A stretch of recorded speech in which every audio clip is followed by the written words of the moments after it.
Hello, everyone. Hello, my darlings. Hello. It's so wonderful to be here with you. 'Tis I, Madame Askew, and this is my Tuesday Twitch and Stitch. And so, mostly, what it is that I do some sewing and some work on my end, and I answer any questions that you have about sewing or other nonsense as it is pertinent and arises. I also talk a little bit about my sewing techniques and what I'm working on for this particular evening. So I'm very excited. I'm in the middle of what I'm calling Rufflegeddon 2025. I've been at Rufflegeddon before, but this is another iteration of that, and I'm very excited to be doing Ruffles, my nemesis. Good evening, Bess. It's so good to see you. Thanks for joining in tonight. Hello, Phyllis. Hello. Good evening, everyone. Hello, Captain Azar. It's so good to see everyone. Hello, my darlings. Look, I'm very pleased. I'm very excited. So far, this new setup that we have is working really well for being able to come to you live on all the usual places.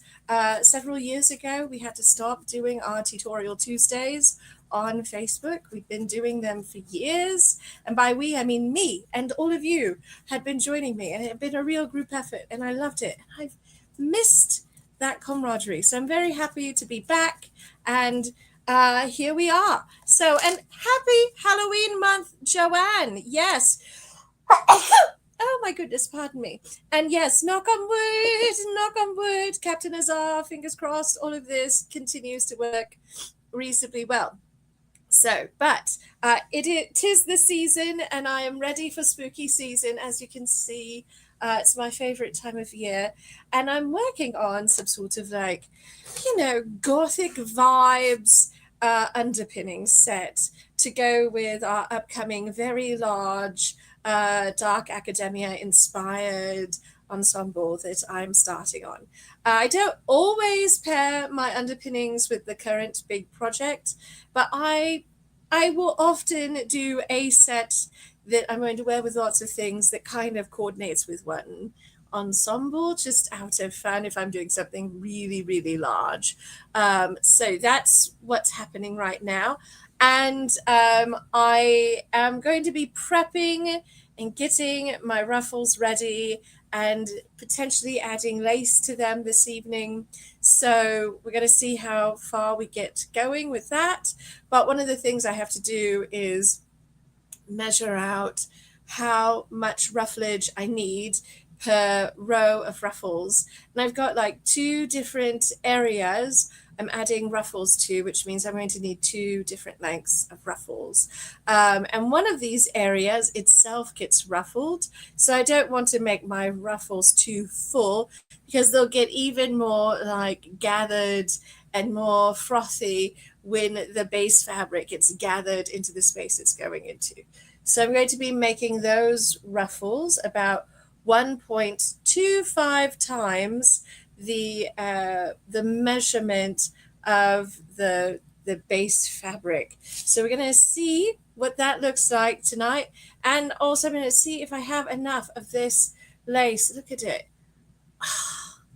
I am obsessed, but this is how much I have. This is it. I can't get more.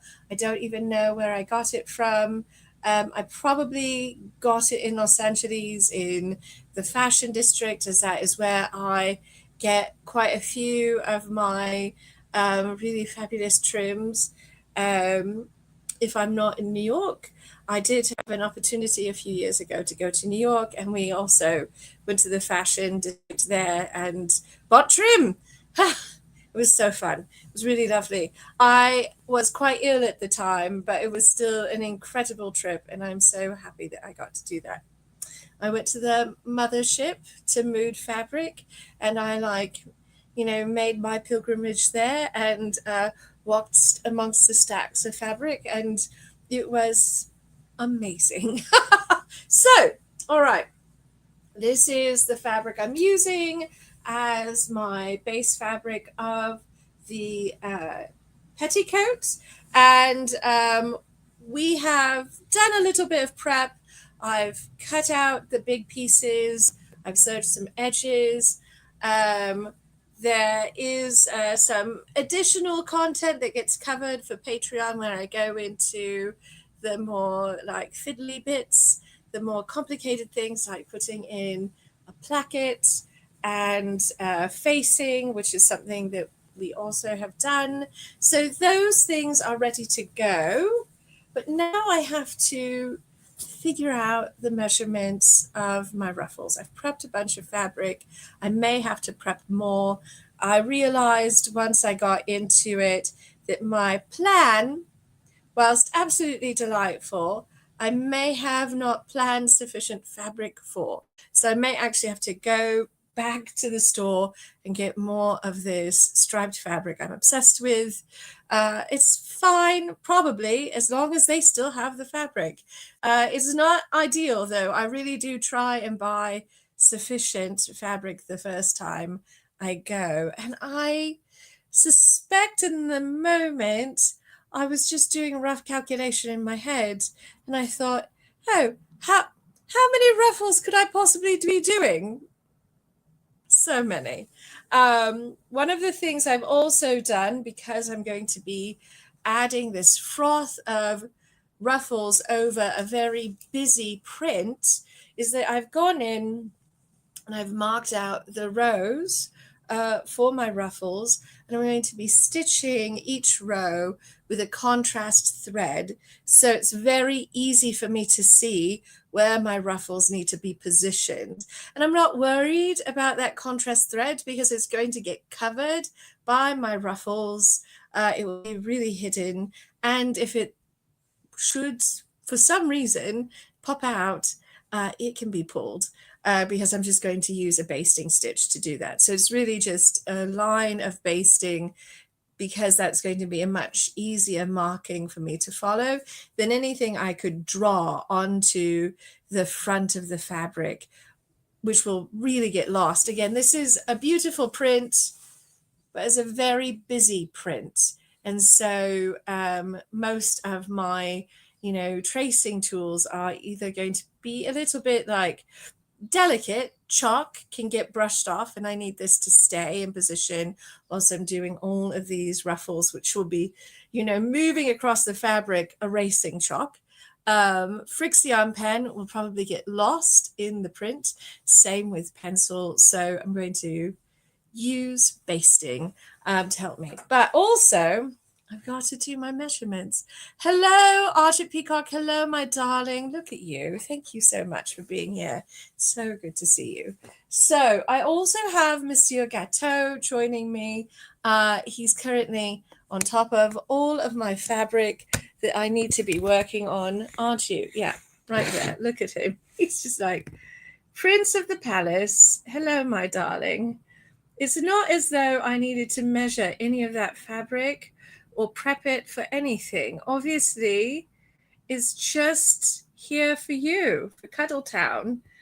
It's your little, yeah, there's a whole pile of silk for you to lie on, but that's just not as good as the fabric that I'm going to be currently working on. Hello, Anne. It's so good to see you. So, Monsieur Gâteau's a little bit holding my fabric hostage at the moment. I will have to move him. But we're going to do what I can without waking the beast, if you will. He is getting on in years, which I hate to be saying out loud. And what I've noticed really about him is that the older he gets, when he is cranky, it's crankier. So he's not cranky most of the time, but when he is, everyone suffers. So he's a little bit of a tyrant, but I love him. And 90% of the time, he's a perfect angel. So, there's that. Right. Okay. Hello. Let's start. First things first, I need to get a base measurement of my base fabric, because that's going to tell me how much yardage I need to have this 1.25 ruffle. Now 1.25, 1.25, that's like the lightest ruffle, and it may seem like it won't even be noticeable, but it actually gives you a nice amount of fullness without looking too overwrought and too costumey. And it also, again, the base fabric itself is going to get ruffled, gathered into another space. So this 1.25 ruffle is going to get gathered some more, making it even more fulsome. So I don't want to have it as like a 2 times or 3 times ruffle, and then basically have it ready to take off into the air. So I'm just going to attempt to measure my fabric, and normally this would not be a problem, but Monsieur has taken over a goodly portion of the work surface, and so my normal flat space is occupado by one Monsieur Gâteau feline of strong opinions. All right, so I'm looking at 40 inches times 2, so that's 80, a length of 80 inches that I need to do a ruffle that's 1.25 80 inches. So I have to do a little bit of math. And honestly, I can don't tell, because I often pretend like maths are hard. They're not, I'm not going out and doing calculus or anything like that. But like a lot of sewers, I'm quite good at doing a lot of head arithmetic, but not when it comes to these like sort of arcane,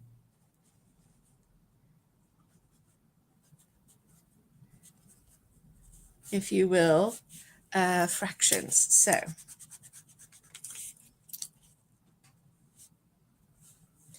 all right.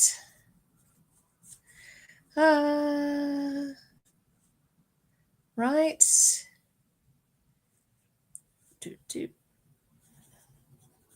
Okay.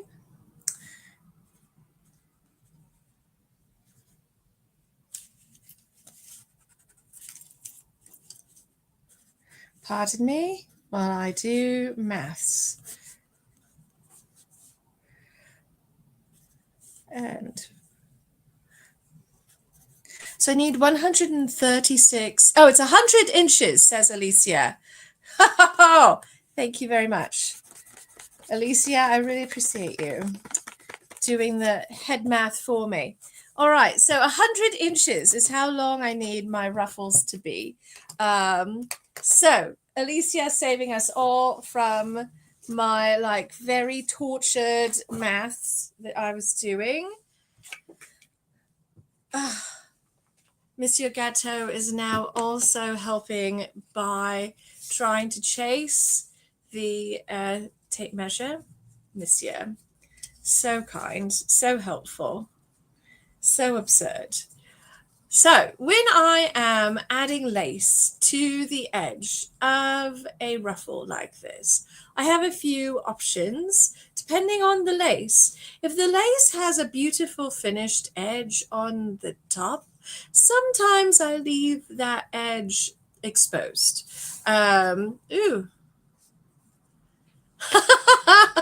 Alicia says, I would just round to the nearest width of the fabric because she's lazy. No, that's not lazy. That's efficient. That's working efficiently. So, all right. So I need 3 100-inch long ruffles for this first run of ruffles. We've got our stripy ruffles, we have black ruffles, and we have this beautiful sage green ruffle. So we're going to be doing a like little tiered ruffle situation. These do still need to be pressed. I thought I'd pressed them, but I guess I did not. It's all right. Let's see how long they are.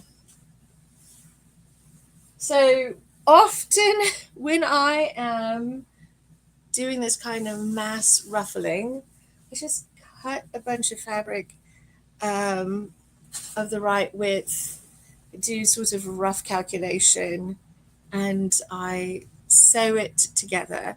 And then I measure off what I need. So I definitely don't need 140 inches. See, 40 times 3 is 120. So I need just 20 fewer there. Easy peasy.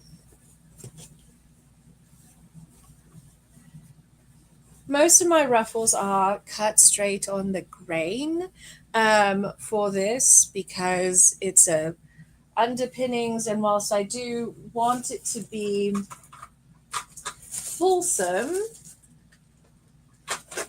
I'm also being a little bit efficient with my fabric, but not too efficient. I'm not giving up all of the decorative nature, because these ruffles are cut on the bias. It gives me a wonderful like stripy effect, which I really love. This like diagonal stripe I'm sort of obsessed with.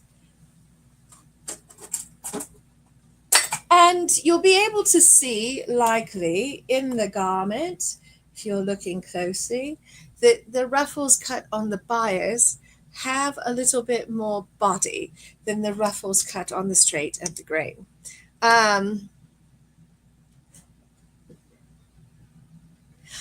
So the 80 inches is the finished width of the portion of the back that I'm doing this cascade of ruffles down. And then there's another like big ruffle that goes on the bottom of everything that is much longer, because it's also the front of the petticoat. But the back of the petticoat is sort of the wider bit because it gets gathered into a smaller panel. So yes, your math was beautifully done.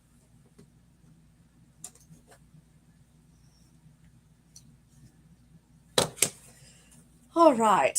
And also, hello, Rainbow Phoenix. Hello, good evening, my darlings. It's so good to see all of you. Thank you so much for joining me. All right, so this will need to get pressed, and I'm going to do a very narrow hem on the edges. I'll probably do a rolled hem on this edge, hem foot on the sewing machine, and which works really well if you don't have a lot of texture in your fabric and you don't have a seam you're going over. I love it as an effect, but it's a little bit one of those tools that only works in certain circumstances. So rolled hems for the edges, because I'm leaving the edges unburied from the side seam. I could hide all of these raw edges in the side seam, but would hold my ruffles really flat to the garment, and I want them to pop. So that means leaving this untethered. So this has to be hemmed.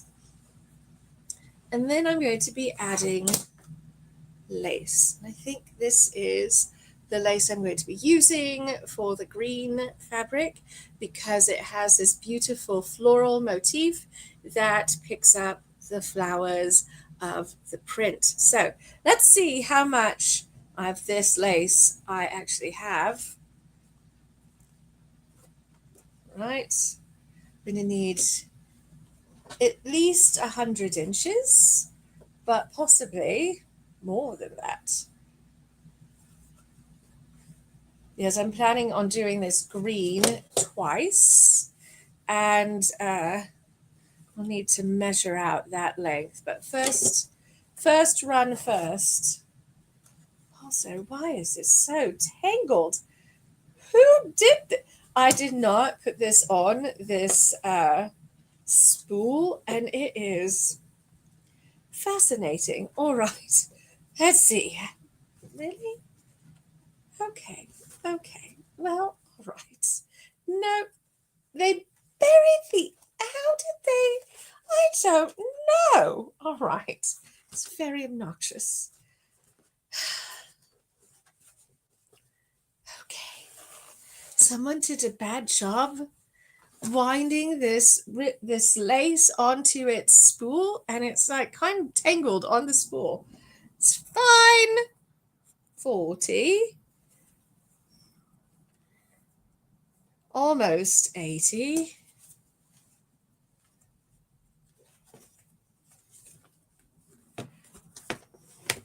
So once I've got this kind of measured off, I'll talk to you a little bit about how I attach my lace. Yes, Monsieur Gatto knew I wouldn't need the fabric right away because I would be measuring and faffing about. All right, 40, 80, and another 20 brings us to 100. Great. Okay.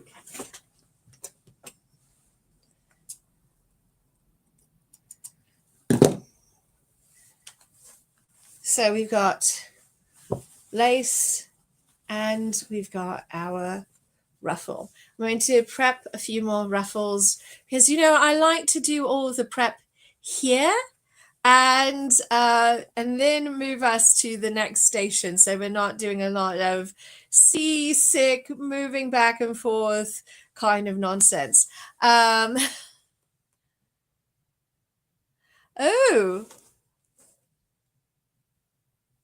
right. Oh, so Bess says she has a skirt she made as a new sewist where you can see the difference between the ruffles cut on the straight and those cut on the cross.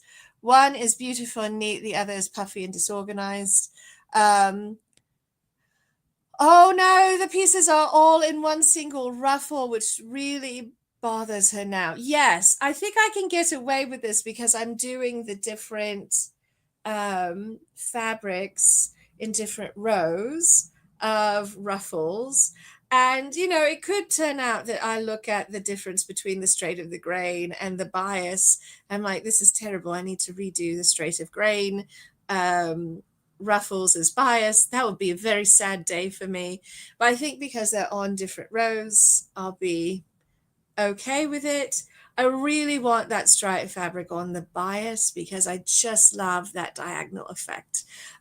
So I've got a couple of different kinds of lace. I'm planning to mix and match my lace. And you can see this has a really beautiful beaded edge on the top. And so I probably will put this on the top of the fabric so that I take advantage of that finished edge. Honestly, they all have a nice finished edge. This makes it really hard for me to do my normal. My normal approach is to, well, let me show you. So my normal approach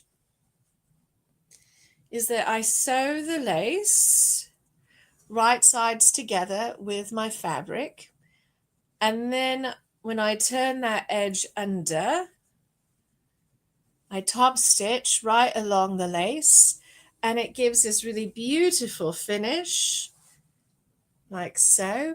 It's also a little bit more dimensional, which is really nice. So this is my typical approach to finishing lace. I just think it looks really nice and clean. But when I've got a beautiful finished edge like this, sometimes I still go ahead and sew my lace on top to take advantage of the decorative edge. So that may be the case this time that I'm going to take advantage of that decorative edge.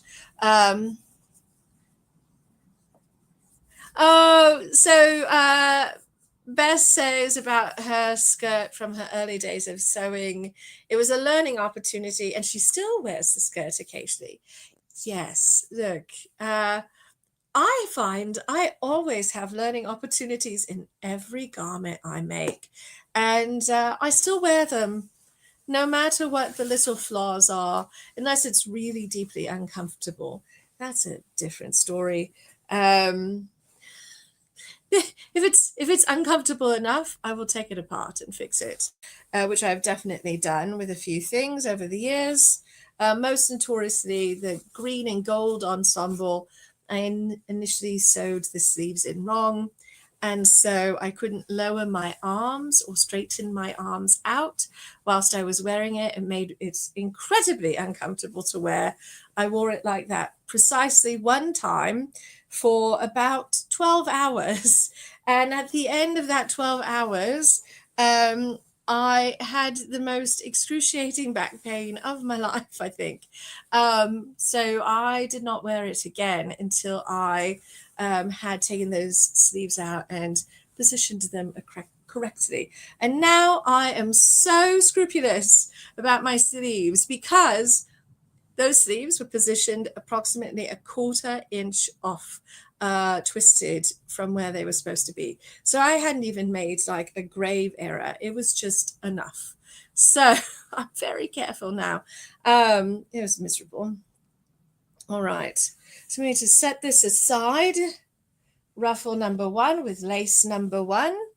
I'm going to clip the lace to the ruffle so I don't lose it. Very important.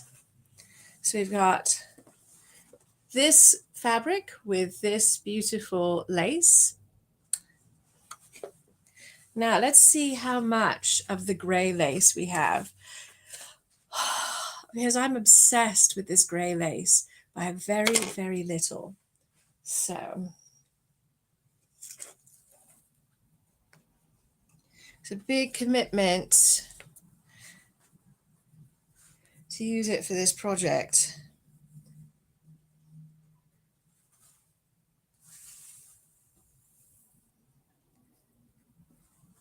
$120, $160, 165 inches of this lace. So let's see how much I need for my second ruffle. Oh, yeah, Alicia says if it's close enough, you could just cut the ruffle to the lace I have on hand. Yeah, especially since it's the bias, I could probably get away with it a little bit, shorting it a smidge. But let's see how long I need to make the secondary position of ruffles. Hello, Cheshire. It's so good to see you. Hello. Oh, my goodness. Wonderful to see you, my darling. All right. Hello. Oh, sliding out of my chair, as I am wont to do as a short person. So, Monsieur Gâteau has moved and left me free to mess with all of my fabric. And I'm currently buried in fabric and lace. It's just like a mound of lace everywhere. It's wonderful. Okay, let's see now.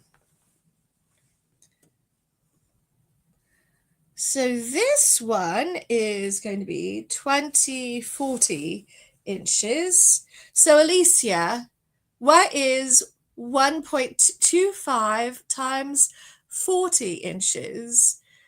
I think I might be okay. I think I might be able to make this work. I'm very excited. And I'm also, poor Alicia, I'm like calling her out to do my maths for me. All right, first things first.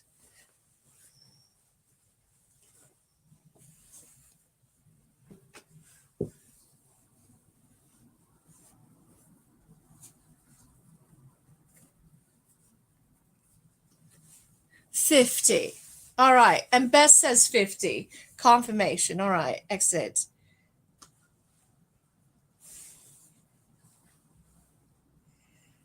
Perfect. Good. So 100 plus 50 definitely is under 165. It leaves me 15 inches left of that beautiful grey lace. So I hope I love this petticoat. And also, to be honest, if I ever retire this petticoat, I'll probably unpick the lace.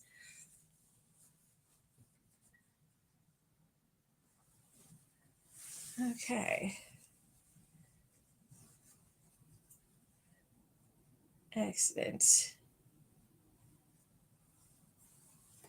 Good, good, good.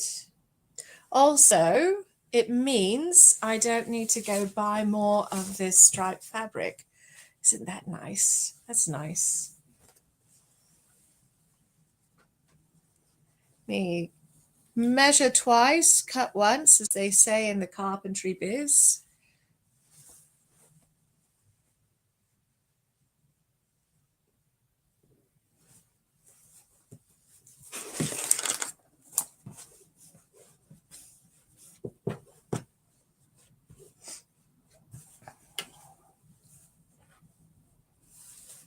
Okay. You're all very patient whilst I am doing a bunch of weird cutting nonsense off camera.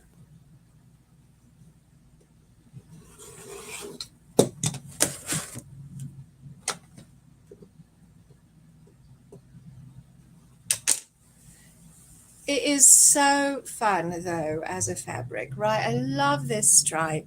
I'm really smitten with it.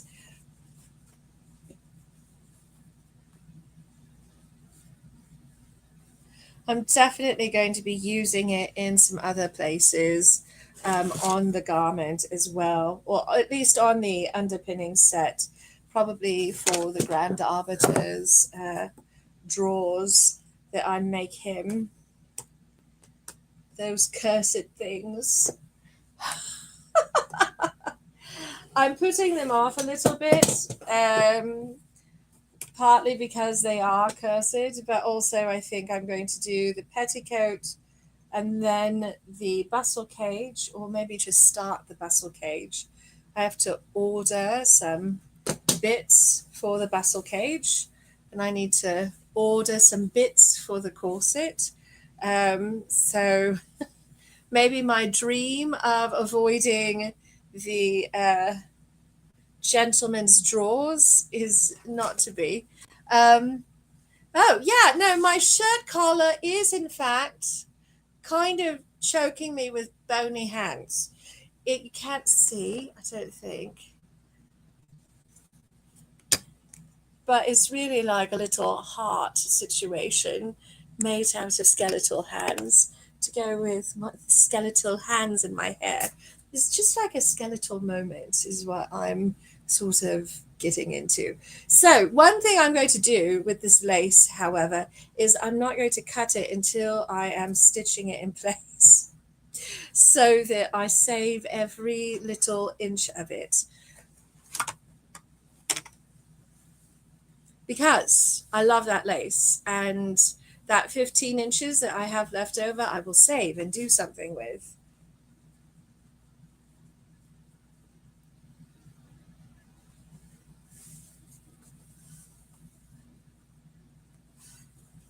Right.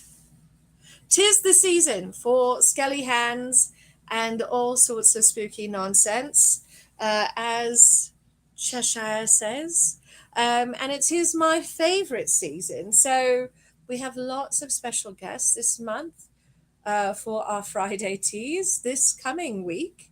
This Friday coming up, we have Gail Carricker joining us. I'm so excited. I love her. She's my dear chum, and I know we're going to have the most marvelous, marvelous time. Oh, Alicia says I could work it into the Grand Arbiter's West kit. Well, some West kit, not the West kit for this particular the dark academia costume is all green, but it would be really nice on a handkerchief or a pocket square maybe, or a chapeau. I'll do something with it. I maybe that 15 inches will end up someplace on his I keep wanting to say split drawers, but his drawers are not split. What am I doing? This is what I'm doing. I'm counting. I can count. Really? Promise?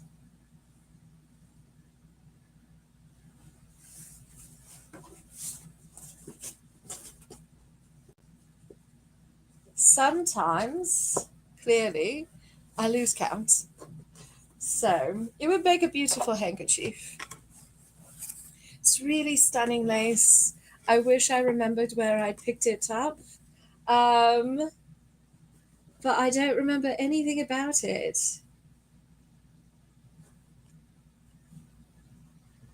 Okay.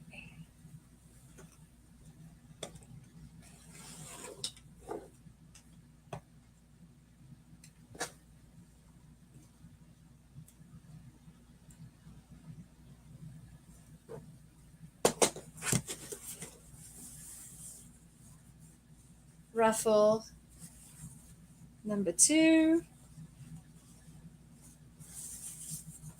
And now to cut the black ruffles and to check my black lace.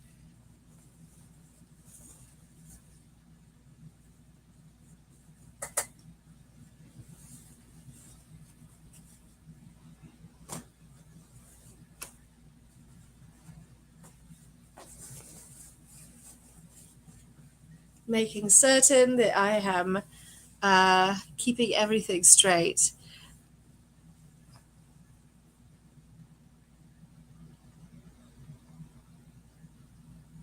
Oh my gosh. Rainbow Phoenix says when she worked at the fabric store, end bolt trims over 3 inches could be still made into remnants. By that logic, 15 inches is a plenty for another project. Wow.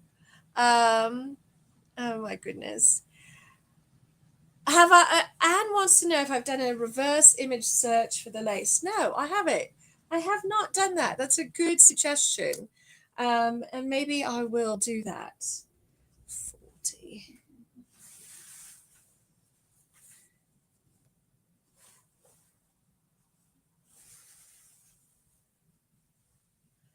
All right.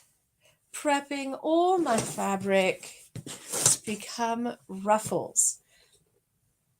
So, for those of you who are on Patreon, I'm prepping the ruffles.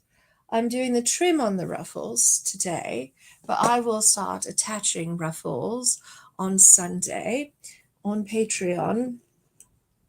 And so if you are curious to see how I approach adding the ruffles and all of that nonsense, be certain to join us for our special Patreon social sewing time on Sunday. Very excited. So, but first we have to do all the prep. And, honestly, the prep is very important to getting a good effect. So,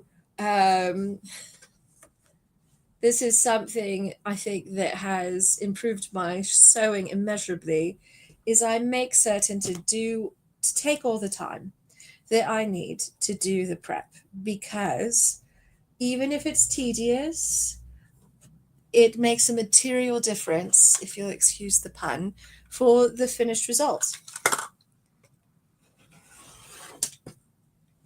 Now, if I'm going to spend lots of resources on a garment, if I'm going to spend the time and the fabric and the sort of emotional resources, if you will, then it's so important that I do all of the things. Yes, so Beth says, will there be replays of the Patreon sewing? Yes, I am working on editing the last one. They're going to be pretty rough edits, so they're not going to have a lot of fancy stuff happening, but they will get posted so that everyone on Patreon has access to the video. Even if you cannot join us in person on Sundays, they will be there. So, all right. Long ruffle, short ruffle. And by the by, one of the things to keep in mind when you are working with fabric cut on the bias, or you are considering cutting fabric on the bias, if you haven't done that before, you don't know what all of the excitement is for cutting things on the bias. This fabric is 100% cotton woven fabric with zero stretch in it, nothing to give it stretchiness when it's cut on the straight of the grain. It doesn't stretch, not really. Once I cut it on the bias, suddenly I have a little bit of stretch to this fabric, which can be amazing in terms of improving comfort in certain areas. So one of my tricks that I really love is that I cut all of my sleeves on the bias, because I want to have a little bit of natural stretch when I'm doing things like flexing my arms or raising my arm. It is fabric magic. It is fabric magic, Cheshire. It's one of my favorite things. It's also tricksy. So it's wonderful, and it can be used to great effect, which is part of why I love it so much. But also it stretches, right? And I say, but also it stretches because when you're sewing it, you have to be careful not to stretch it as you sew, or not to stretch it too much as you sew. And depending on what you're doing, you have to make certain that your bias is going in the same direction for all of the bias pieces, or that they're going opposite when they are going around the side of the body, because you want the grain to be moving in the same direction. So that, I don't know who else may or may not watch Drag Race, RuPaul's Drag Race. I watch it sometimes. The Grand Arbiter sort of got me hooked on RuPaul's Drag Race, and so I watch it occasionally. And last season, was it last? Oh, it doesn't matter. But one of the seasons, one of the drag queens made a gorgeous dress out of this beautiful silk velvet that was so slinky, and it was the most luscious color too. It was just this beautiful plum color. I really wanted to reach through my screen and steal it, to be honest, but she forgot to watch her grain, and so she had the bias going in one direction on the front of the dress and in the other direction on the back of the dress, and it looked like two different color fabrics. You can do that on purpose with intention and get some really amazing effects, but when you are working with bias, it's a really good idea to watch your grain, keep track of what you're doing, because it can be sneaky in this way. Woven fabric on the bias, sneaky stretches, says Rainbow Phoenix. That is correct. That's correct. Also, hello, Creative Play and Podcast. It's wonderful to see you. Hello, friends. So I've cut my white lace. I'm a lot less worried about this. It's not a pure optical white. It's sort of an eggshell or a creamy white, which is better for me anyway, but also it looks really nice with our print fabric. So I think a stark white would be too much with the print fabric. For the most part, I'm collecting the lace bits that I cut with the fabric it goes with, so I don't lose anything. put the lace that I don't need away, or at least away from me.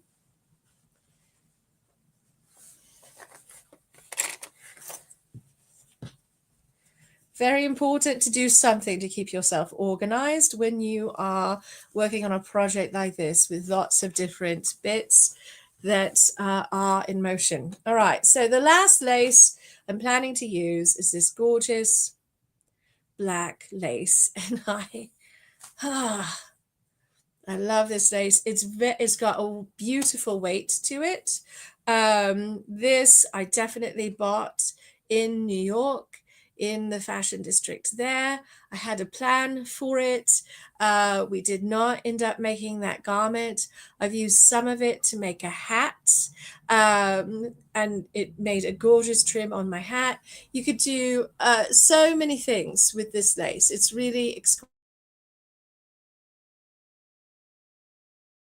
This beautiful gravitas to it because of the weight. It's very gothic. Yes, it is, and it's very gothic. I love it. This is going on my black ruffle, and I only need to put on one of the black ruffles because the black fabric is going to be there's going to be a bottom black ruffle that goes all the way around. It's very long. It is the hem. I'm not going to put lace on the very bottom tier of the petticoat because it will poke through under my skirts. It will get snagged on the ground and it will take a beating. So I'm only putting lace on the tiers of ruffles going down the back of the petticoat that are not part of the hem. So that's first things first. So that saves me a bit of that lace. All right, yes. I need at least 100 inches of it. So let's go. Let's see how much we've got here, because I think this is the one. Also, I'm not doing everything from my stash for this project. I'm doing as much as possible from my stash. And for those of you who do a lot of sewing with trims, you know, trims are the thing that will really hang you up when it comes to your sewing. They are very expensive relative to your yardage. So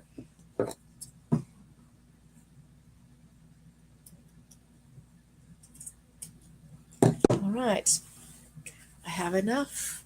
Very exciting. Let's now prepare our black ruffle. So happy. And I still have some left over, so this will make appearances elsewhere in the project. It's pretty nice. A lovely lace.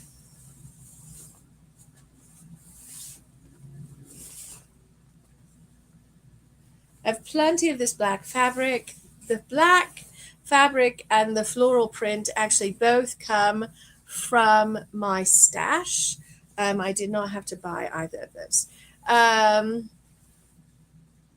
Ooh, this is okay. Oh, this is a fun question. Cheshire asked, do you have to buy trim labeled trim, or can you use regular cloth for trim? I have great news for you. You can make your own trim out of regular cloth. I do it all the time. In fact, a huge amount of the trim I put on my big bustle dresses is made out of fabric rather than things like lace. So I fold it, I shape it, I cut it, I manipulate the fabric to become these trim pieces that I put on the dresses, and it saves me scads of money, to be honest. And it also provides a lot of wonderful texture and visual interest. So with a lot of the historical garments before World War II, certainly before World War I, you want more trim. Trim is important. It's all about having an excess of things. And garments that don't have a lot of trim start to look very severe, which can be what you're going for. So, for instance, if you go back and watch Penny Dreadful, and you're like looking for some gothic inspiration, our main heroine character in all of her gorgeous gothy black dresses with the high collars and everything. Mostly it's all tone on tone, so it's a lot of black on black and black, so you can't see that much. But they're very streamlined, they're very severe. They have lace on them, but they tend to be very severe garments. And to me, as someone who's obsessed with that era, I'm like, oh, this is a whole statement on how she's very like, she's denying herself. She's sort of a severe person. She's always making penance for her perceived, sins as a younger person. And it's so great. But yeah, so she does not have very much trim, but that's clearly a character driven decision by the costume designer. And so, just something to keep in mind if you decide you don't want trim. Think about how that's reflecting the vibe, if you will, of the garment and the person wearing it. So, yeah, I am very obsessed with that black on black garment that she does. I think it looks amazing, and I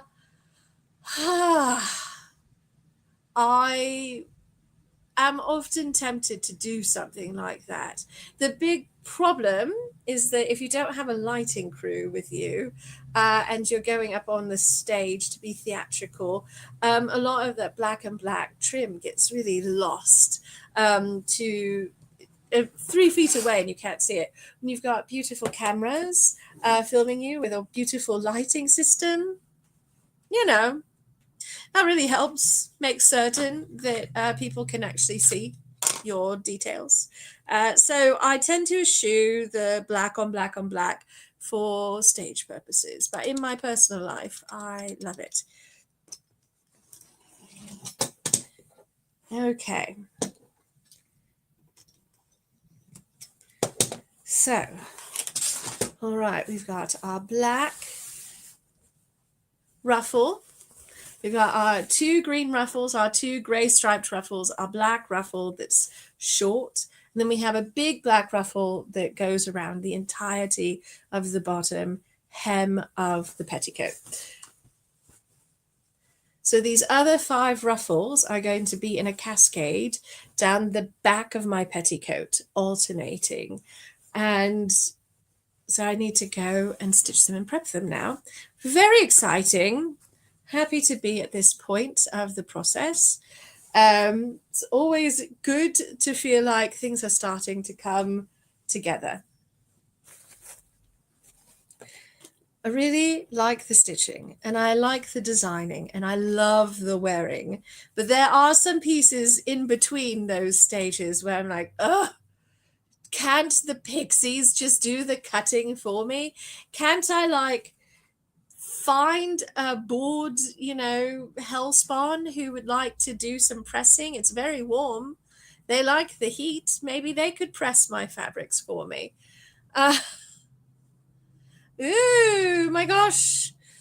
Oh, Alicia says, just to remind anyone who hasn't seen season 5 of Poldark, it finally makes it to Netflix tomorrow.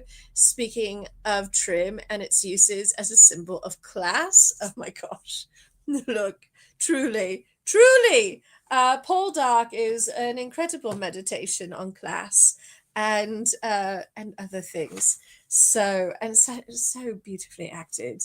I haven't watched it in a while, so maybe this will inspire me to get back onto it. So thank you for the reminder, Alicia. All right, let me fold up my remnants here.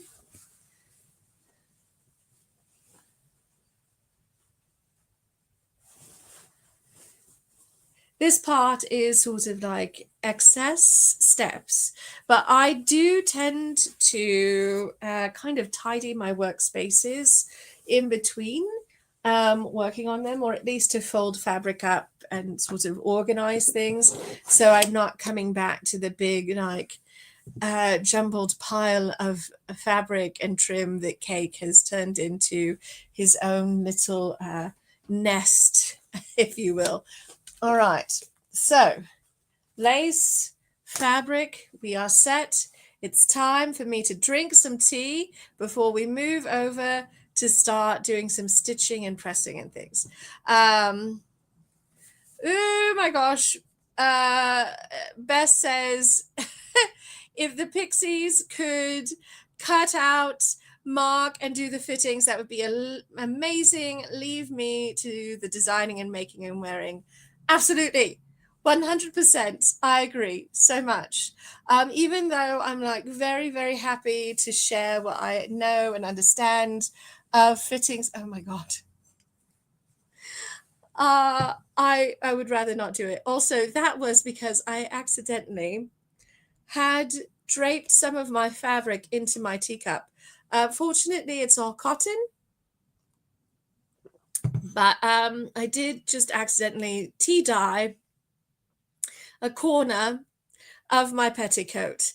I think it's going to get covered in ruffles, so it should be fine. But also, this is the problem that only a tea drinker is going to have. So ridiculous.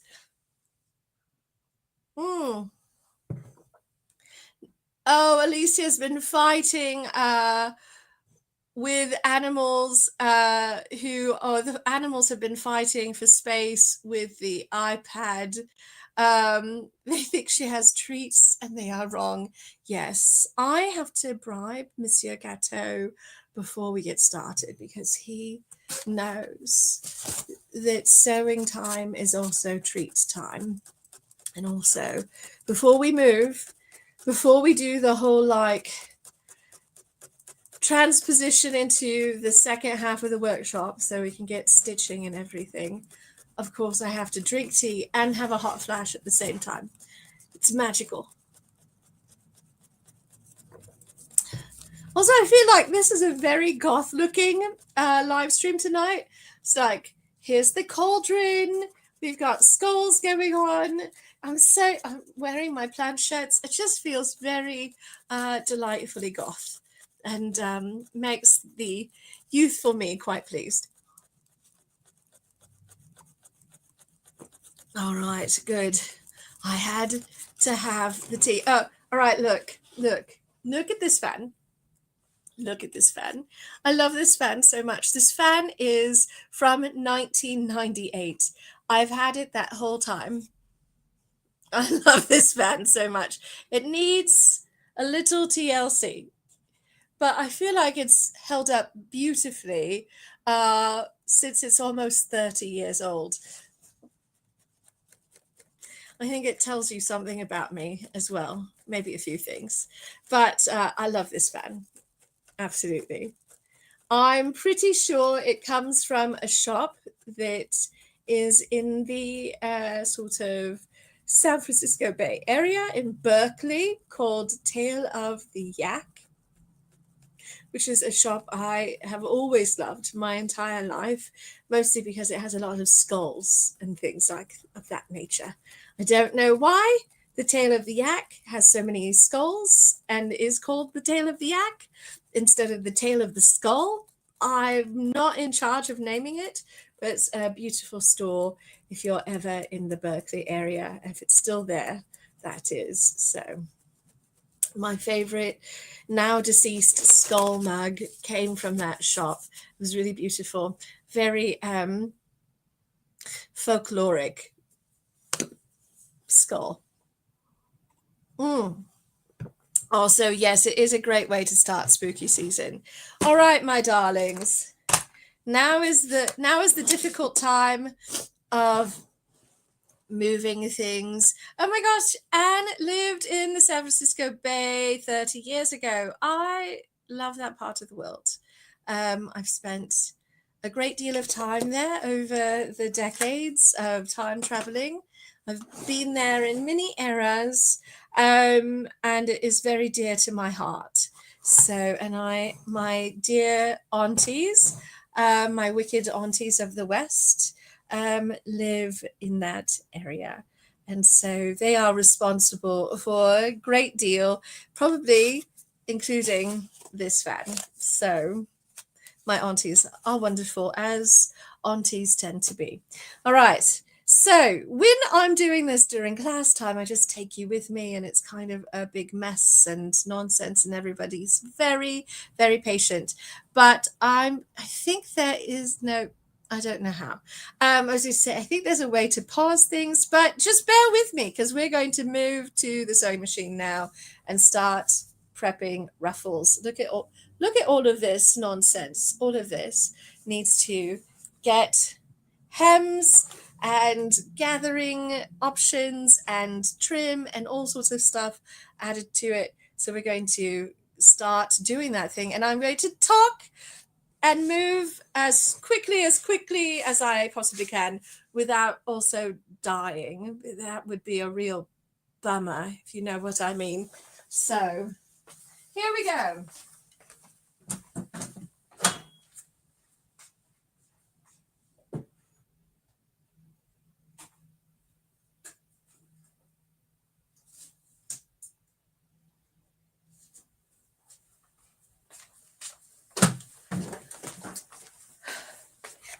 If you get seasick, now is a really good time to close your eyes, because I walk with a limp and it's like being on the deck of a boat.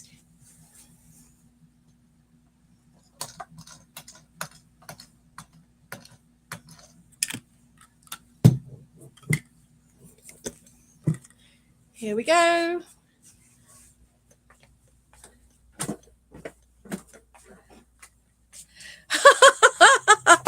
I will call you a pirate, Cheshire. You can see all of the boxes waiting to be shipped.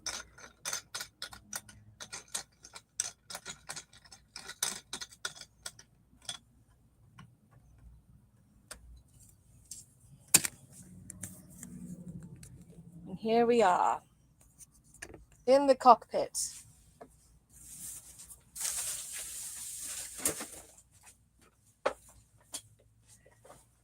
Oh.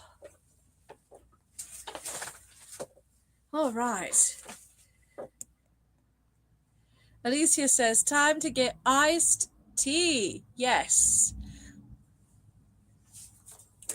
All right. Let's make sure we have thread.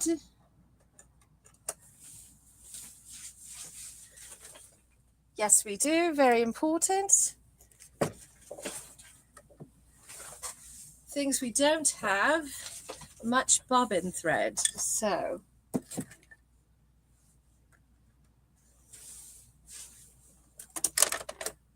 oh, right. Okay. So I'm going to be using my rolled hem foot, if I can find it. There it is. These are amazing little tools. As I mentioned earlier in the stream, they're a little bit persnickety in that they don't like things like seams.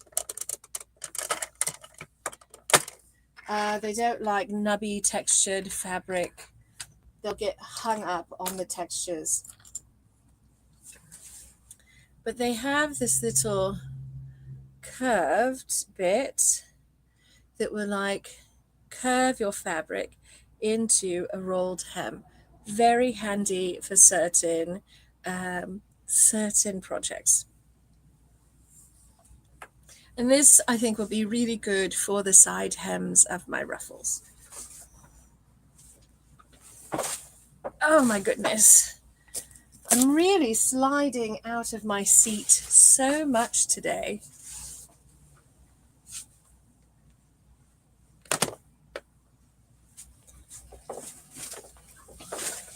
I'm feeling extra short. There we go.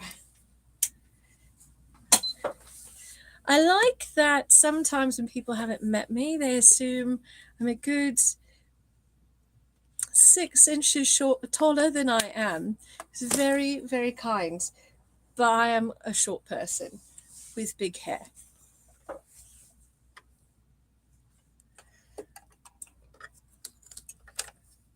We're going to be doing a lot of stitching, and this is just the tiniest amount of thread on my bobbin. I'm not going to do that to myself. That way lies suffering. So we're going to wind a fresh bobbin.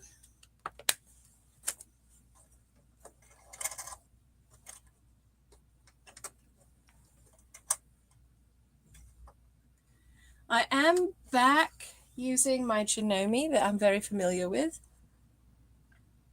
So nice. I love my Janome.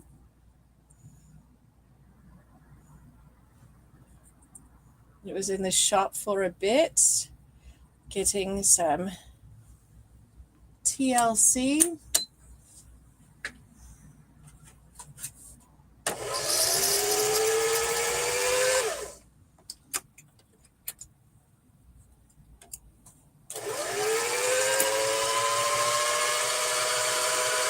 So now we're going to make a nice full bobbin so that I know it's going to last me for quite a bit of stitching.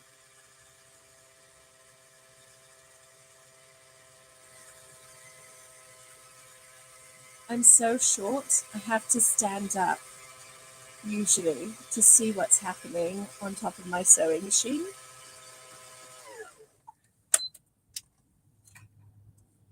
I can do some things by feel, which is very, very helpful.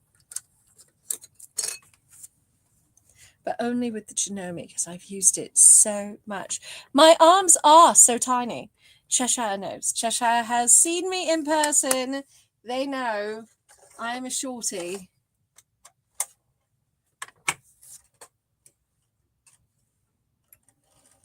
No shame in that game, but yeah, I'm not a tall person. Oh, I know what was going on here. I need a narrower, smaller. I don't need the size 14 needle for this project. I was working on something else on Saturday, or was that last Tuesday? I don't recall now. And I needed the bulkier needles for that.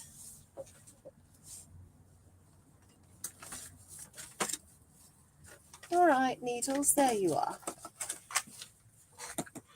But probably for this, I need like 10 to 12 size needle.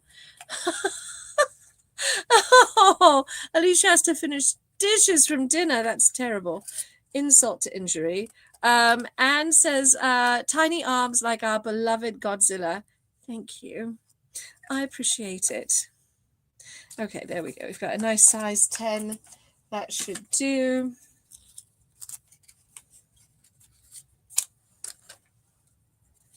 It's nice to be back in an era in which we can get sewing machine needles. I still remember that window in 2020 when there was a machine needle shortage. And so people who had a good stash of machine needles were being very kind and like sharing their needle stash with other folks who were either just learning to sew or hadn't sewn in a long time and were all making masks, right? And we all needed needles to be making the face masks. Cheshire says, we ordered pho for delivery, no dishes. That's nice. That's lovely. And I suspect it's kind of chilly where you're at, so pho season has arrived. Okay. So I'm going to start with my green ruffle.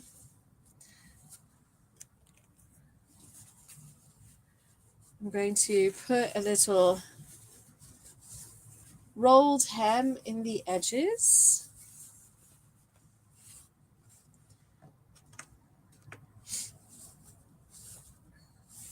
First, I'm going to give myself a few just like basic stitches to create a tail for myself.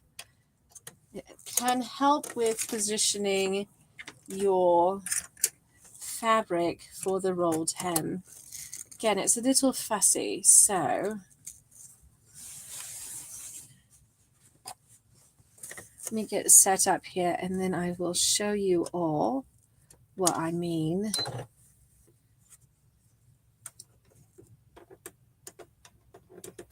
There we go.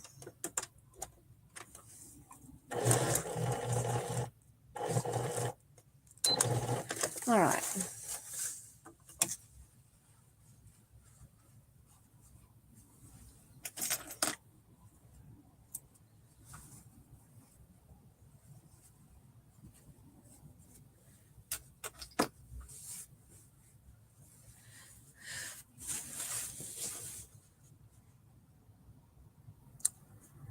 I did it on the wrong end. How ridiculous is that? It's fine.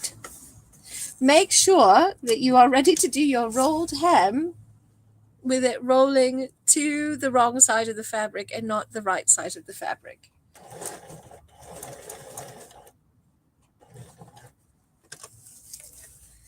Okay, let's try that again.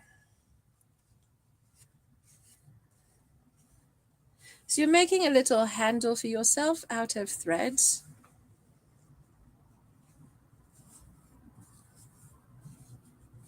You'll trim it off when you trim off your regular threads.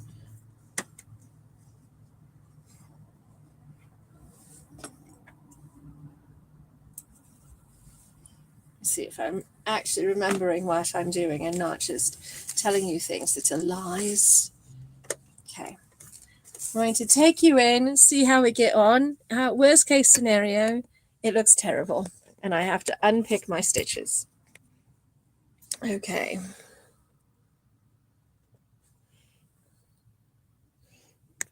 Make sure you can kind of see what I'm doing. Oops, and not my lap. There we go.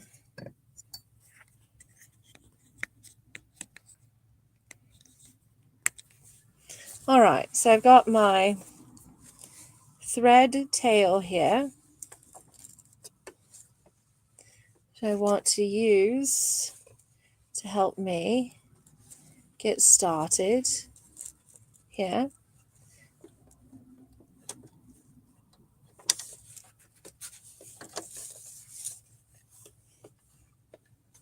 You have to start your first few stitches, just getting them wound in to this little guy here.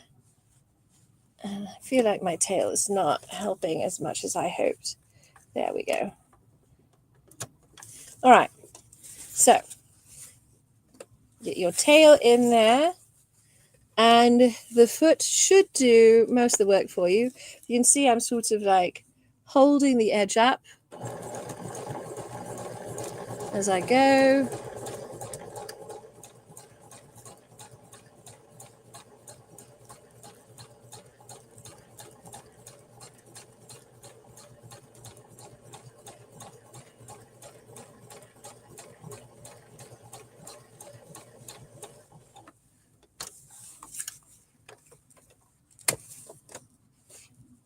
This is the underside. And this is the right side. That's pretty good. So definitely not. Oh, Cheshire asked, did I add the light strip in my machine? Yes, I did. I absolutely did. So hold on here. I changed the angle and now it's like, did you want people to look at the top of your head? No, no, I did not. So the light strip, I think I got at Madame So. It's possible I got it elsewhere. I definitely did not get it at like any of the big box sewing stores though. All right, look, what are we doing? Okay, there we are. Now that I've undone everything, let me redo everything. So the light strip is really nice though, especially for those of us who are not 12-year-olds with really sharp eyesight. I find it fairly essential now. It's an LED light strip. It tapes in with like a little adhesive strip that comes with it, and it's very firm. And then it has like a USB connector to a plug, so it's pretty easy to attach and adapt and use. And it makes a host of difference for my sewing. I really appreciate how it works. All right, I'm going to do the other side. Same idea. Hopefully it'll be a little tidier since I've had a practice run.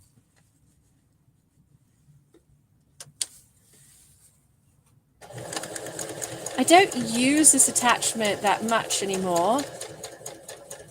I do use it occasionally, but mostly I do like a rolled hem on my serger, but that's like a thread covered rolled hem. And so for doing something like this with the beautiful little ruffles, I don't feel like that's the right finish for the ruffle edges.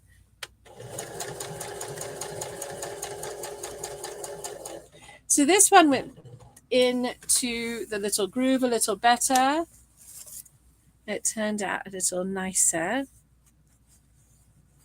Let's see. So I'm going to be doing this to all of my ruffle ends, and then I have to do the long edge, which I probably will not do a rolled hem for that because we've got our big seam allowance here. Now, a thing you can do if you are bound and determined to do a rolled hem on your over your seams is to notch the ends like that. That can help, but it still struggles to go over the bump of the seam, to be honest. So keep that in mind when you're using the rolled hem foot. I think it's possible that some of the vintage machines have a slightly more effective rolled hem attachment because it's like possibly a little bit wider mouth on the roll. Don't know if you see that in more modern machines. Maybe you do and I just haven't run into it. So, but I like it for certain things. I'm going to be using it a lot here today. So that's exciting. All right. As exciting as it is to, sew 6 inches over and over again, I suppose. Limited excitement. I'm not going to make you wash it every time unless you're like desperate. And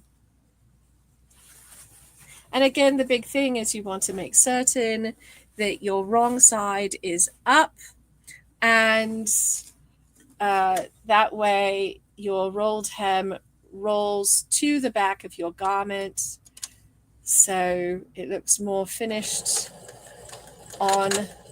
Don't really. My machine just jammed. The attachments to the FAF 130 look terrifying, says Cheshire. Please post pictures in the Discord so that we can give you some advice on, maybe help you figure out what the attachments are. And depending on what they are, I might be able to talk about them or demo using them. It's different because this is a modern machine, so like the way they attach may be different. Mine, the Janome has a snap system, so the features snap on and off. A lot of the old machines you had to like unscrew and then screw the new attachment in place. All right, but I have to open up my machine because I jammed it, and so I have to make certain that I have everything threaded properly and the jam out of place. Oh, I forgot. Sweet mother of Buddha. I cannot unscrew this thing. I forget whenever I take it into the shop to be adjusted, they ratchet down that screw so tight that I can't unscrew it. Well, everyone, fingers crossed that I caught the jam quickly enough that I can still sew, and we can continue tonight without me having to like stop the stream because I can't unscrew the screw. The last time that happened, Captain Azar's husband came over and was able to unscrew the sole plate for me underneath the presser foot. It was very kind. All right, it's working. Hopefully I'm not, making any jams worse. I appreciate how sturdy it is. Oh, Captain Azar, I know if you had the ability, you would send dear Professor Azar here to help me out. Fortunately, I'm muddling through, and I'll just hopefully, fingers crossed, will not do anything stupid and jam my machine until I can lure someone with strong hands here to loosen the screw for me. I swear to Jeebus, really? Is this our new thing? I talk about it and then you're like, what if? I don't like this, Chinomi. We're about to have words. You're doing so well. Ah. But it is nice because you can all see that I have these moments of things going slightly awry on the simplest of things.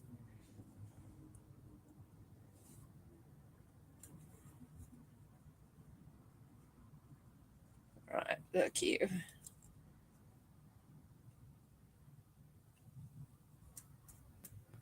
Giving me lots of guff.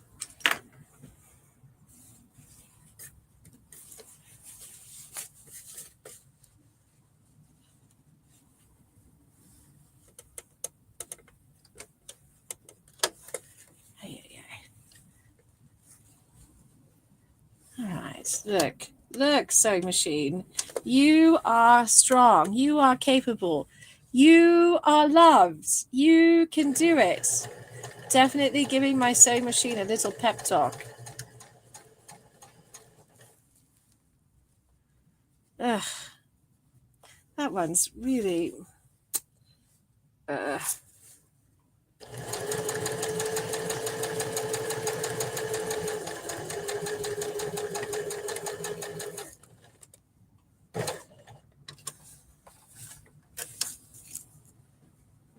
Well, partially good, but you can see where it's like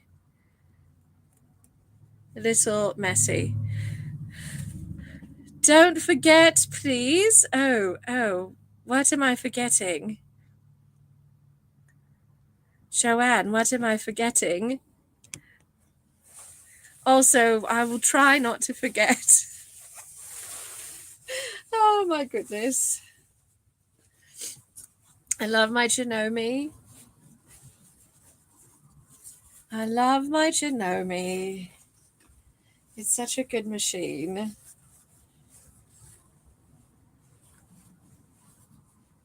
All right.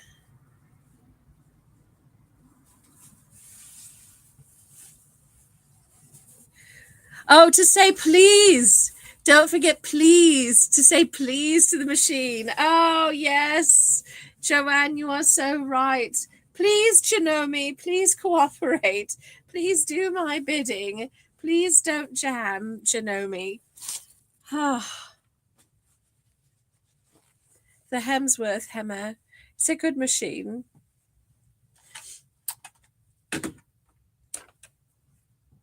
But we're definitely having an argument over this rolled hem situation. Okay. So my plan, once I've done all the rolled hems, is to go in, press in a very narrow hem, and then top stitch that in place and cover it with my trim. Like I said, so this is a good example. So this has a very plain edge. It's finished, but it's plain. It's not decorative.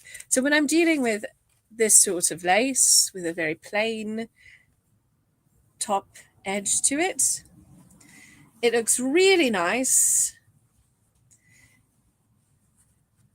And it makes for a beautiful finish.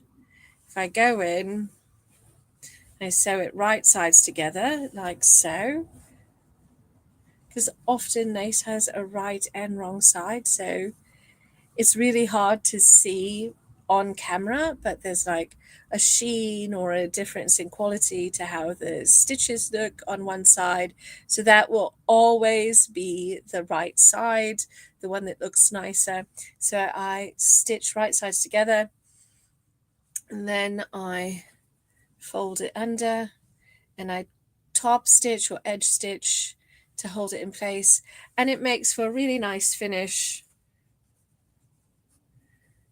and a little bit more dimensional along that hem. It just looks really nice. So this tends to be the way I do my finishes on my lace. I am debating with this particular project because this lace has a beautiful finished edge. It's not plain, it's meant to be seen. And so I probably am going to stitch this lace so that the top edge is visible. The same with the black lace. The grey lace is fairly plain, but it has this like tiny little star at the top of the lace. It's so delicate and tiny, and maybe it would get lost in the fabric, but I so love that little star. I kind of hate to hide it in the hem. So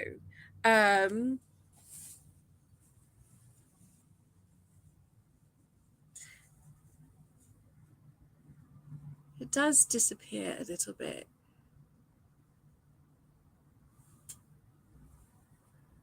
For the most part, you're not going to see that little star unless you are right up on the fabric. I don't know what I'm going to do. I love that little star, though. It's so charming. Ah, that's a conundrum, my darlings. All right.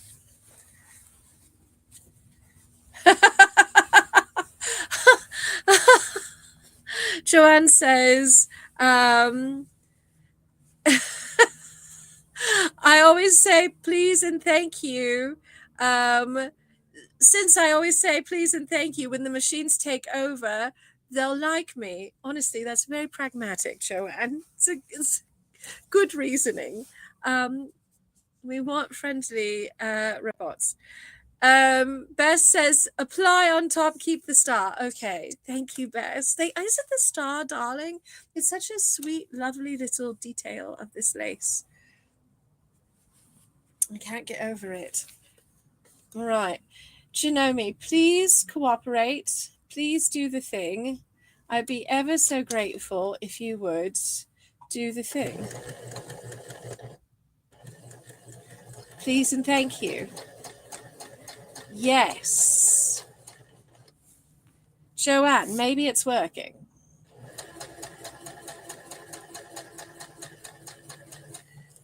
Well, that is not my best ever rolled hem.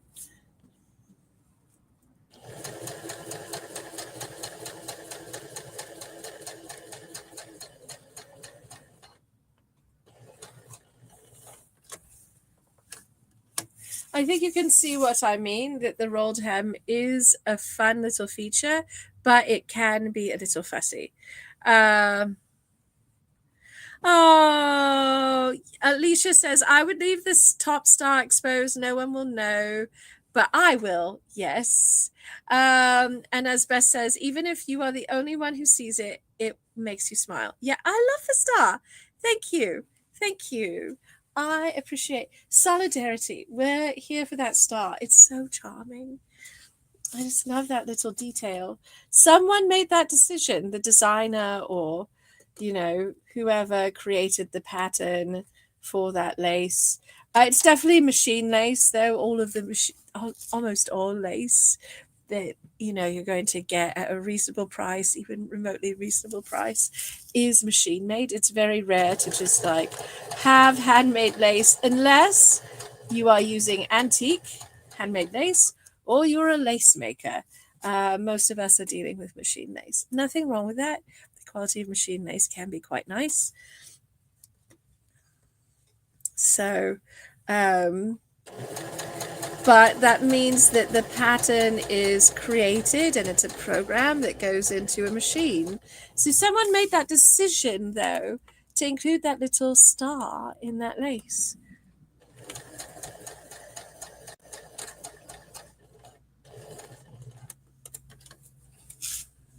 Thank you, Janome. That's so nice.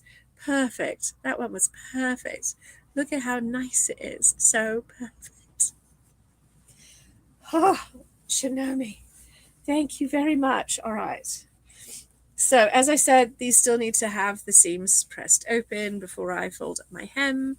So that will be like the next step will be pressing everything, folding up, doing the narrow hem. Beth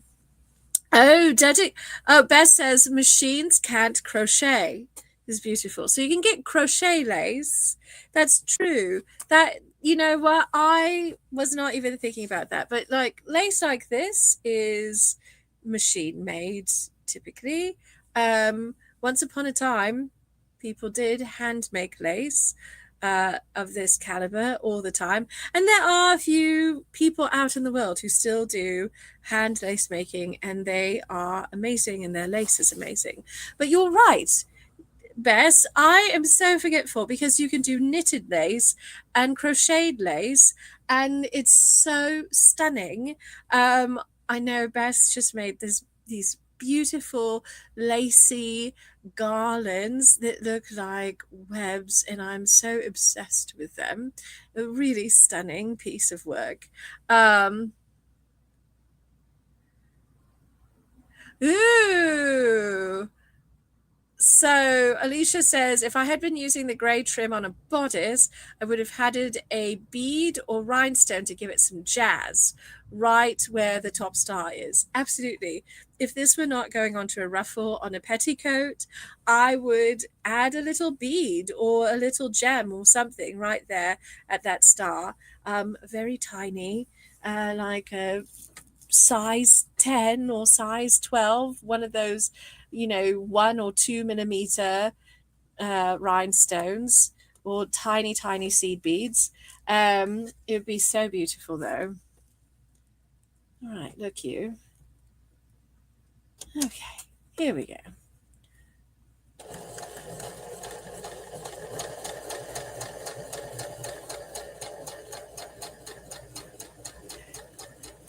So the trick is to allow the fabric to curve over enough, but not too much when you're doing the rolled hem, and everything's going appropriately.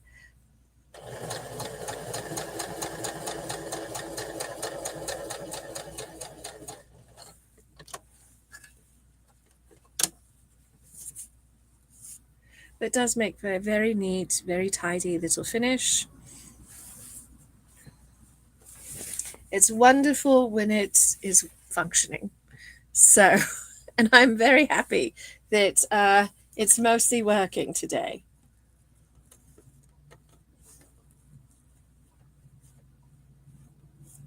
I think it sort of likes the grey stripe fabric better.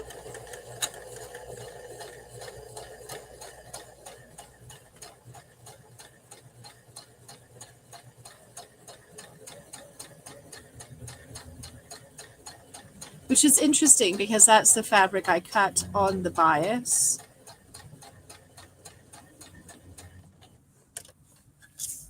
You'll notice I'm not back tacking any of these.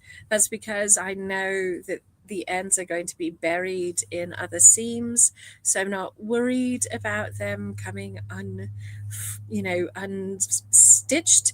And this way I'm not worrying or mucking about with putting a back tack in whilst also sort of arguing with my rolled hem foot, if you will.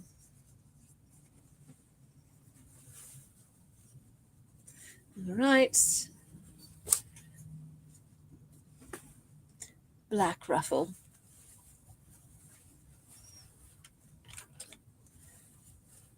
This too is the sort of thing where you could go in and add like a little rhinestone or a little gem at periodic points in this lace. This is beautiful lace. I love this lace. If you have the neck for it, it'd make a really nice little choker situation. So I don't like things that close around my neck, but I love the way they look.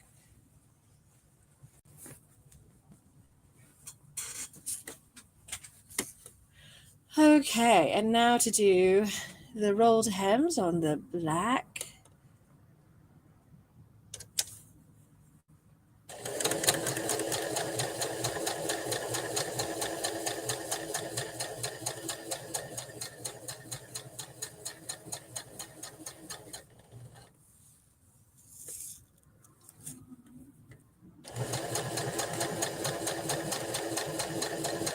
Okay.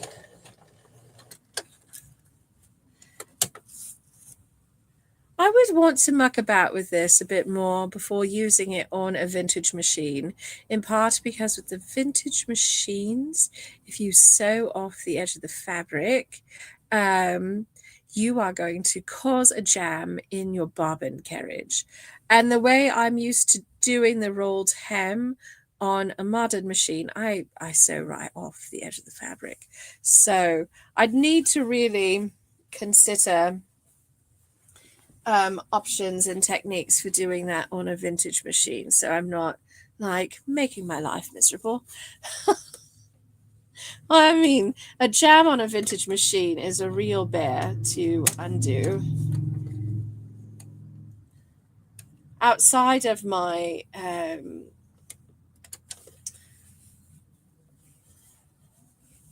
the screw being so tight I can't unscrew it currently, it is very easy for me to undo jams and things in my modern machine.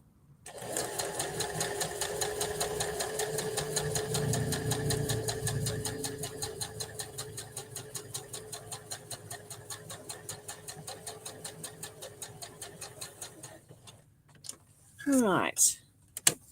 And Bob's your uncle, all hemmed. Cheshire says choker situations are their favorite. They love a choker.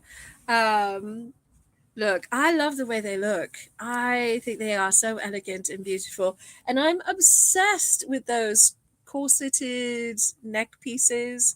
I think they're so stunning. And also, I know I couldn't possibly wear them. They would make me wild the whole time. So Alicia says the rolled hem foot on her machine is very challenging. It usually looks pretty bad when she tries it. It will jam eventually. Yes, it's tricky. As I have demonstrated, it's tricky. When it's nice, it's so nice. It looks so good. When it's good, it looks so good. It's so nice. It creates a beautiful little tiny, tiny infinitesimal hem, which is sometimes exactly what you want for a project. But when it is recalcitrant, my goodness, it is so recalcitrant. Thank you, Janome, for coming through for me and making some nice hems. So it's a bit of a bear, and I was not able to really demonstrate making the tail effectively. So I'll review how to do that so that maybe next time I can show it off better. Well, the next time I do this, I can show it off better, because there is a trick whereby you create this little tail for yourself, and it really helps you make the rolled hem effective.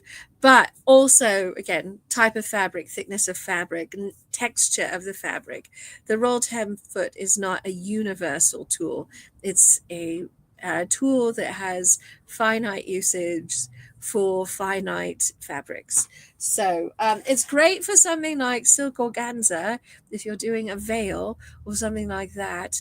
If you don't want to do it by hand, if you have a really quick hand with hand sewing, and you enjoy doing hand sewing, you have a lot more control doing a rolled hem by hand. But can be a lot of hand sewing. And this is my petticoat. While I am putting a lot of love into it, and I'm putting a little bit of faff and a little bit of, trim and things, and making it decorative to a degree, I'm still very aware that it is my petticoat and not the final garment. So there's like a limit to the amount of fussy techniques I'm going to be using on my underpinnings. Oh my goodness. So I've been talking nonstop as I do, which is sort of like the nature of streaming and all of this. But I always promise questions time and questions and answers.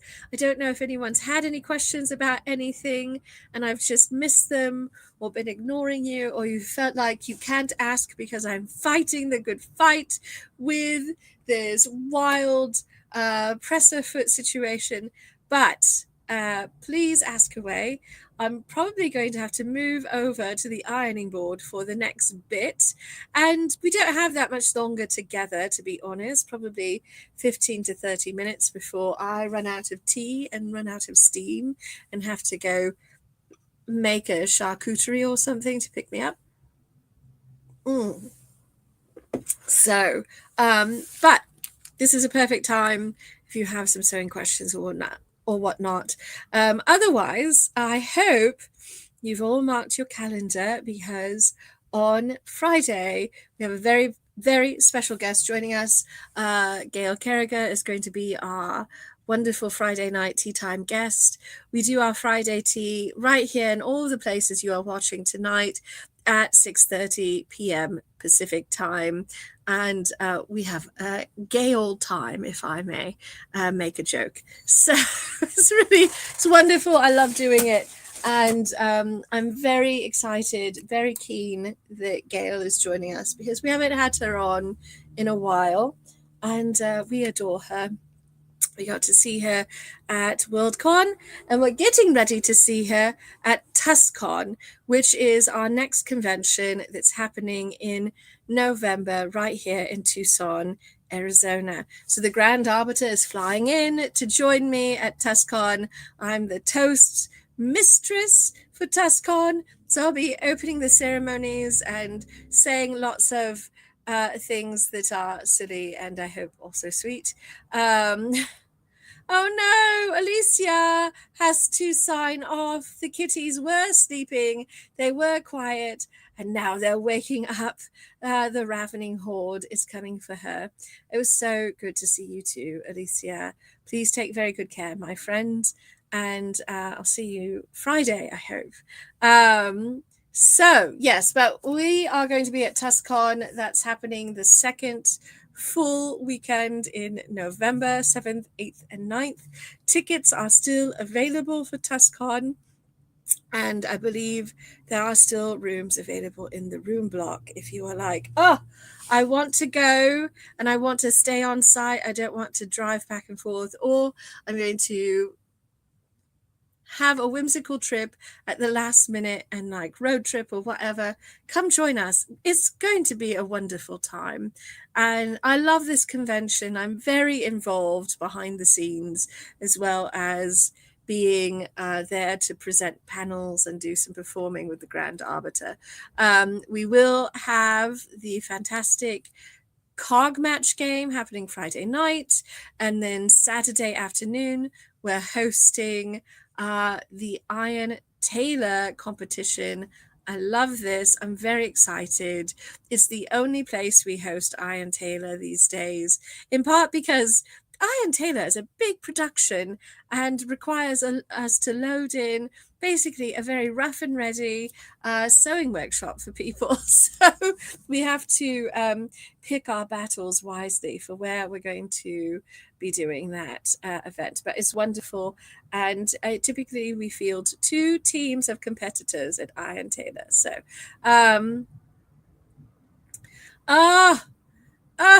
sadly, Alicia's missing both Friday and Saturday because she's going to a fencing tournament. Alicia, I'm so excited for you, but I will miss you terribly. I hope you know. I always love having you here to chat with and to talk about nonsense. So, right. So those are the updates, if you will. That's what's happening in our world. And when I use the plural, I am talking about me and the Grand Arbiter. So we do most things together. And so I often think in the plural when I'm thinking about our plans. I'm rarely using the royal we, as I'm not a royalist. So anyway, let's go over, get pressing, and prepare this for a very narrow hem.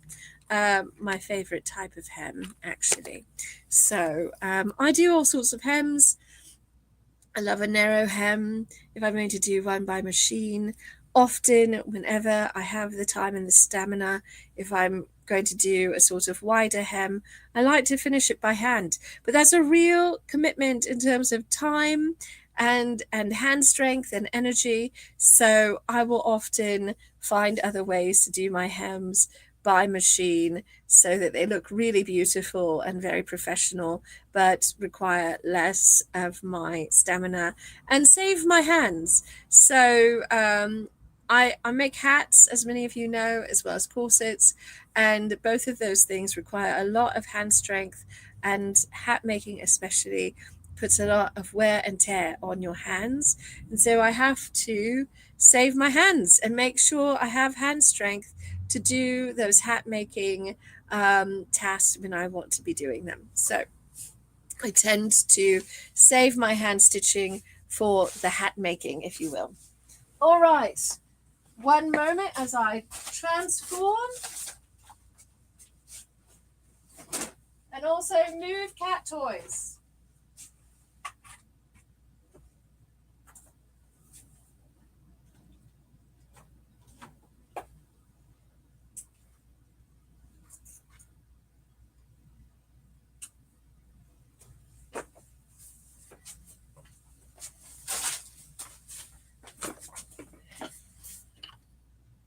Let's go.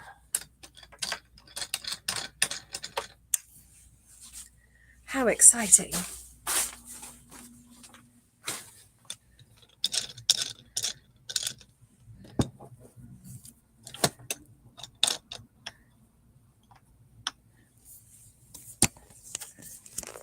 Okay, here we are. So this is where I really love having my hot press rulers for pressing up a narrow hem. So normally I'm going to do like a 1/4 inch to a 1/2 inch. I think in this case I might do that half. No, I think I want to do a 1/4 inch hem. I won't take up too much length.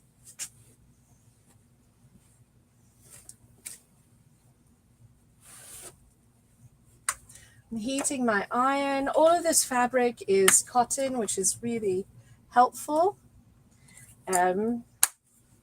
Need to get some more water for my iron.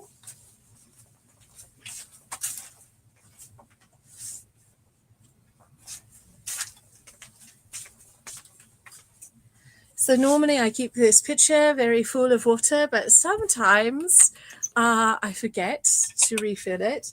And sometimes one of my cats will help me out by emptying it, either by knocking it over or drinking the water out of it. I definitely find the delightful Princess Masala sometimes drinking from the water pitcher I've set aside for ironing. It's just normal water, so she's not like in danger or anything like that. They are so adorable. As Joanne says, they're so adorable. And also they can be menaces. I love them. All right, there we go. Making a little space. We're going to start with the green. I think that will be a little bit more visible. I have to press open my seam and then make my narrow hem.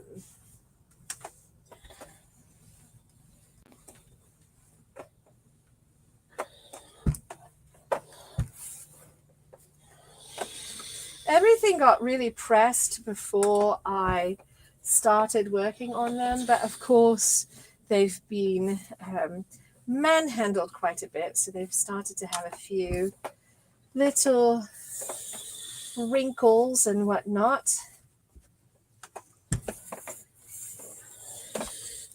One of the things with sewing is that the pressing never ends.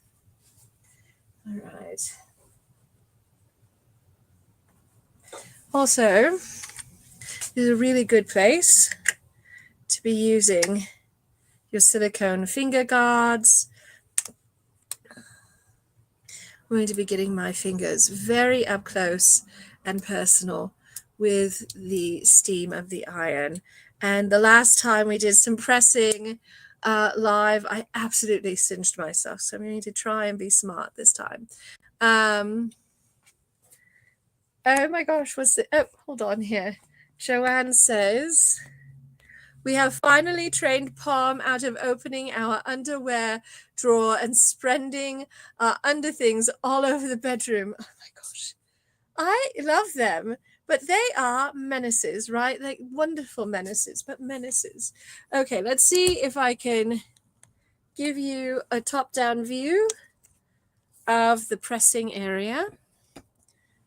So here we are. I've got my hot fix ruler, and this is going to be a little bit tedious because I'm going to go once and then twice. Oh, look, you. Limp and falling over is not what we're looking for. All right. There we go. Let's try that again.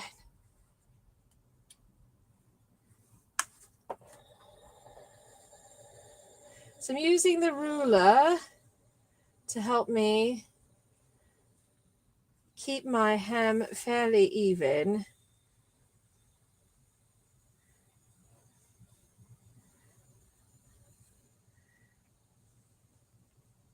Folding things up to that.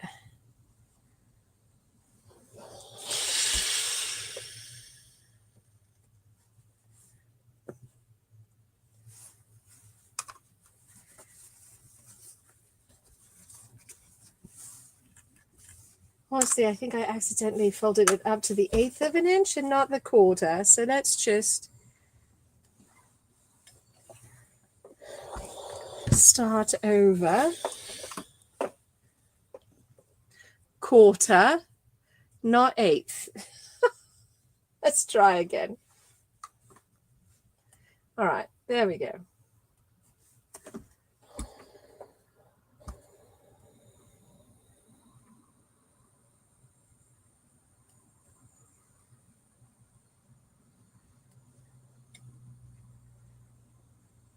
It's very steamy.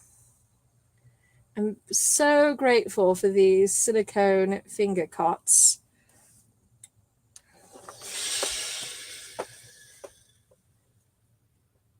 They're very helpful. The fabric gets really hot, and I need to be sort of holding the fabric until it's gotten a press on as I go, because it's so narrow.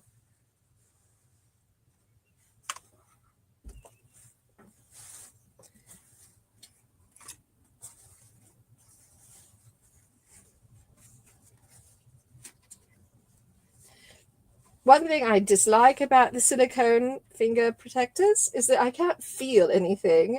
So moving fabric and picking things up with that hand is almost impossible. But they keep me from burning my fingers. So that part is great, and I will take it.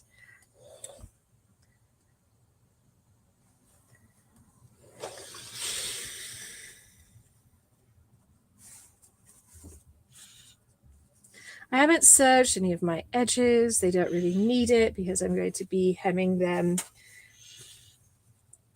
If I were doing the version where I sew my lace right sides together and then fold it under, typically I do serge my fabric edge at that point.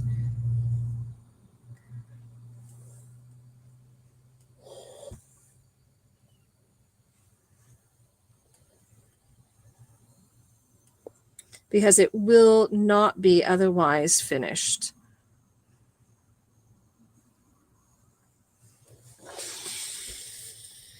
Okay.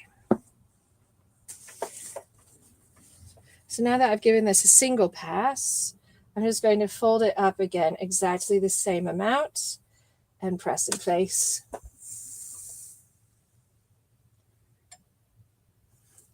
If the fabric is like not super crisp, you can go in and crisp up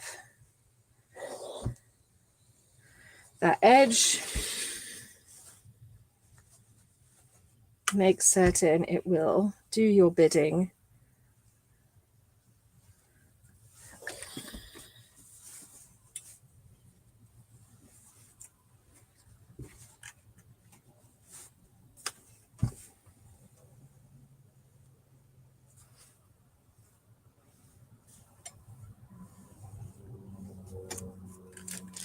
Okay, let's try that again. There we go.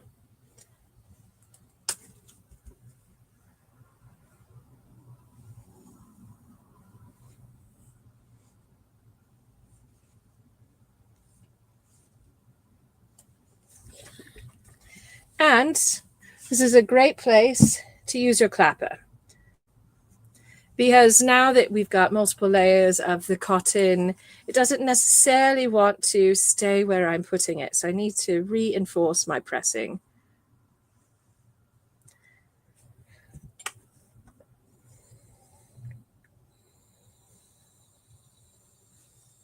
And sometimes what I do with these really long hems is I go in with my seam roll, my seam stick, and I cover that hem with the entirety of the seam stick, and I let it set for a minute to get really nice and crisp.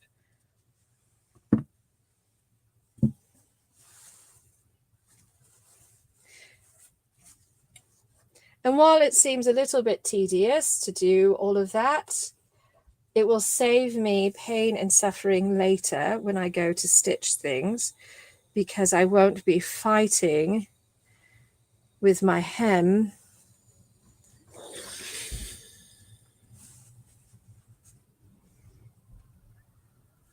That's always nice.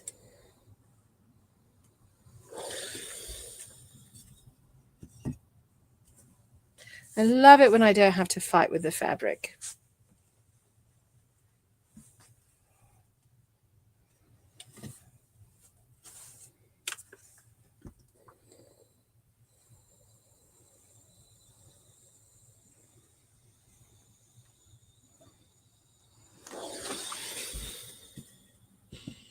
Nice little bit.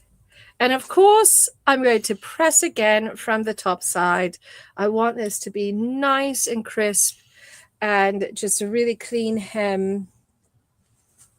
It will be obscured by my lace. So, you know, if there's a little bubble, it's all right. But I want it to look really tidy from the back side. And I want to give myself a nice, really lovely edge for the lace to rest on.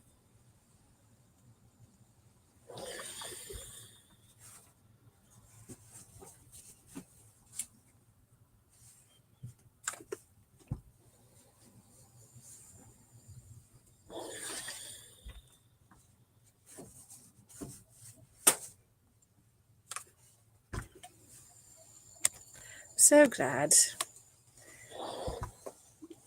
All right. So now that this is all pressed, the next step is to attach the lace. It will go right over that pressed edge, just like so. You can see how lovely that is going to look. And I'll probably do a bit of a zigzag stitch over that lace to help catch it a bit better. But it'll be a very narrow zigzag, so it's just mostly catching over the thick part of the lace and leaving this scalloped edge a little bit unhindered, as it were. So that's my next steps. Lots of pressing. Lots of pressing and lots of straight seams and straight stitching in my future. Yes, the cloth commander demands you do her bidding. I love that. That's great. That's what I am. Me, my clapper, and it's cloth command. So, my darlings, this has been so wonderful. Yes, Beth says the finger guards are fantastic when she remembers they exist and actually uses them. It's so easy for me to forget I have them. I can't leave them on the ironing table, or the felines will walk away with them, to be honest. But typically what I do is I throw them in my main bin of clips, which travel with me. And then I see them all the time, and it's a great reminder that I have them and I should use them when I'm pressing things, especially when I'm pressing things with my fingers really close to the iron, as I just was doing. If I had done that without these finger guards on, I would have burned the dickens out of my fingers. So that is not something you want to do without finger protection on, because you'll hurt yourself. You can use a stiletto or a bodkin instead of your fingers. But really, if you're going to get your fingers up close and personal to the steam like that, you need some sort of protection. Protection's always a good idea anyway. You know, safety first. All right, my darlings, I'm going to call that good for the evening. This has been so wonderful. Thank you all for spending time with me on Tuesday nights. I love our Tuesdays together. I love getting to chat more about sewing and nonsense with all of you. I'm really excited to bring this together. And of course, if you are a Patreon subscriber, be certain to join me on Sunday at 11 a.m. Pacific for more Russell Geddon, because we are going to be I'll show you how I'm going to attach these ruffles. I probably won't get all 6 rows of ruffles attached on Sunday, but I will start attaching the ruffles and show you different techniques. I say that because 2 hours is probably not enough time to attach all of the ruffles. So everyone, please remember, as we are heading out tonight, to treasure yourselves as I treasure you, to take very good care of yourselves, because you are my irreplaceable treasures, and I love you so much, and I love getting to spend this time with you.